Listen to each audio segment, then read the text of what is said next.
50 साल नहीं है, बल्कि हिंदुस्तान की गुलामी के 500 साल पूरे हुए।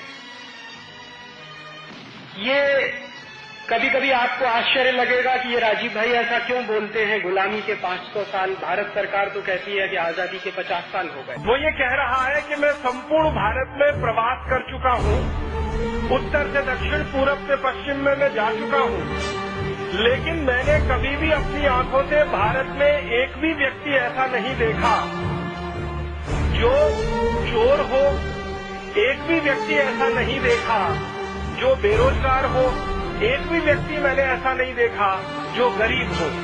ये बात आप ध्यान दीजिएगा, वो 2 फरवरी सन 1835 को कह रहा है।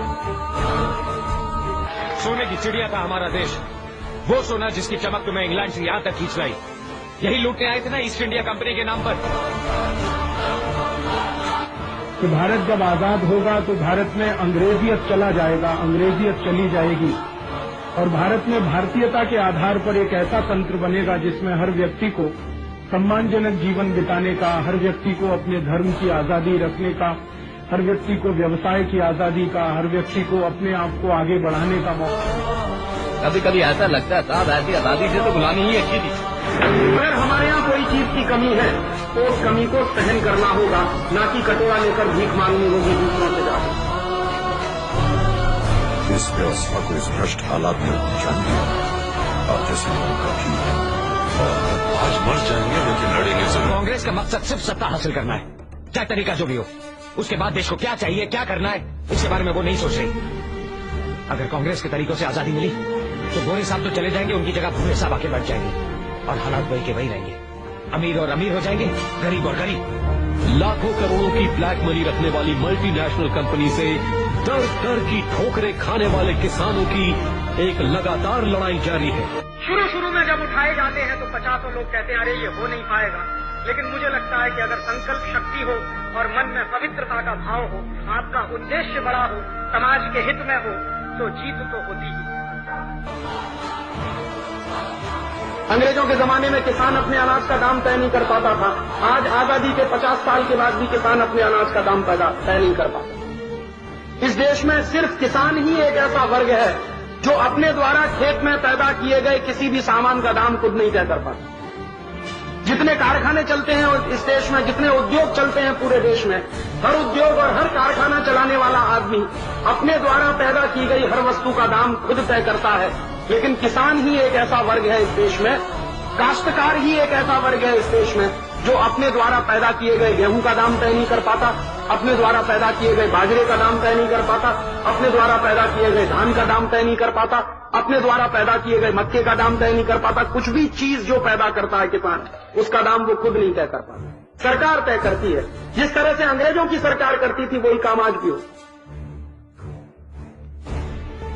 हम इस पानी में अपना खून मिला रहे हैं। अगर फैक्ट्री शुरू हुई तो उसके पानी में जो रंग होगा वो हमारा खून होगा। हमारे आंसुओं को कोल्ड ड्रिंक में मिलाने वाली फैक्ट्री बंद करो, यही हमारी तमन्ना है। ये हंसिया जो कभी हमारी फसल काटती थी, आज हमारी गर्दन काटेगी। पिछले साल आंध्र प्रदेश के 100 किसानों ने जो आत्महत्या की थी वो सबसे बड़ा उदाहरण है। तो देखिए आपने इन बिजनेस वालों की ताकत। ये पैसे के लिए किसी को मार सकते हैं, धोखा दे सकते हैं, किसी को मुजरिम बना सकते हैं, किसी भी हद तक जा सकते हैं। अपनी आंखों से देखिए, क्या इनमें से कोई भी प्रोडक्ट इंडिया में बना हुआ है? ये सारा विदेशी माल है। पैसे के लिए ये लोग कुछ भी बेच देते हैं, प्रॉफिट के लिए ये लोग किसी भी हद तक जाते हैं। हम जैसे गरीबों का इस्तेमाल करते हैं। अगर आज हम कोई अपना धंधा शुरू करना चाहते हैं तो ये लोग उसमें भी टांग अड़ाते हैं। ये नहीं चाहते कोई इनके सामने खड़ा हो सके। कहने को तो हमारी देश की आबादी 120 करोड़ है, लेकिन क्या हम अपने लिए साबुन, क्रीम और पाउडर नहीं बना सकते? बना सकते हैं, लेकिन हमारा ब्रेन वॉश कर दिया गया है। अपने प्रोडक्ट की ये लोग ऐसी तारीफ करते हैं जैसे उसी में सब कुछ है। इसीलिए हम अपनी पारंपरिक चीजों पर संदेह करने लगते हैं। इन बिजनेस वालों का जमीर मर चुका है। यही जाति और धर्म के नाम पर दंगा करवाते हैं। यही लोग हमें फिर से गुलाम बना रहे हैं। समय आ गया कि अब एक बदलाव की आंधी आए जो इन करप्ट लोगों को तहस नहस कर दे। पहले हिंदुस्तान के किसानों की जमीन छीनी जाती थी अंग्रेजों के लिए, ईस्ट इंडिया कंपनियों के लिए। अब इस देश के किसानों की जमीन छीनी जाती है बहुराष्ट्रीय कंपनियों के लिए, परदेशी कंपनियों, विदेशी कंपनियों के लिए। पिछले 7-8 वर्षों से हमारे देश में जो उदारीकरण की नीतियां चल रही हैं, जो जागतिकरण की नीतियां चल रही हैं, उन नीतियों के कारण हजारों एकड़ जमीन महाराष्ट्र के किसानों की छीनी गई।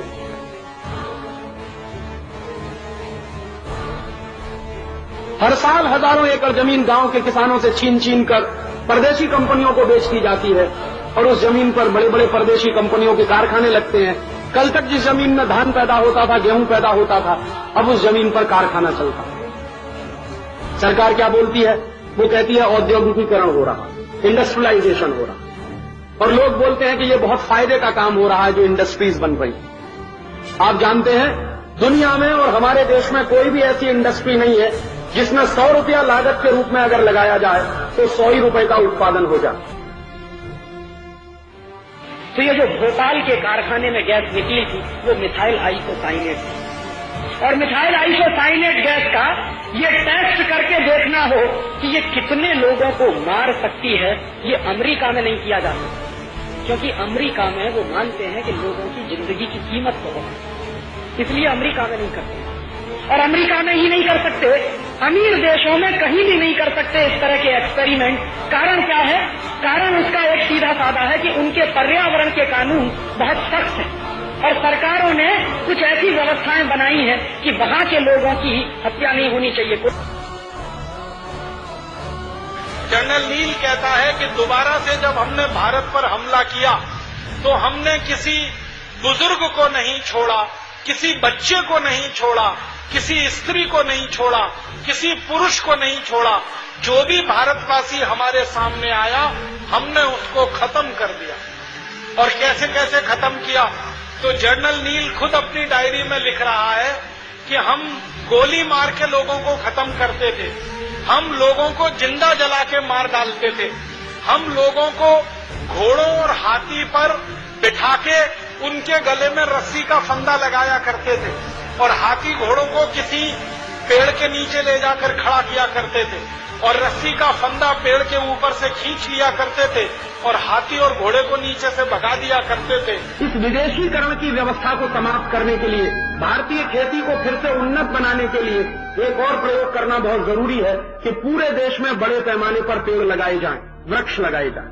पशु बन के जिंदा रहना तो हमें मंजूर नहीं है कि हाय पैसा हाय पैसा हाय पैसा। पैसा जिंदगी का सब कुछ नहीं होता है, देश उससे बड़ा होता है, समाज उससे बड़ा होता है, संस्कृति बड़ी होती है। और कभी अगर भगत सिंह हो सकते हैं, चंद्रशेखर हो सकते हैं, तो आज क्यों नहीं भगत सिंह और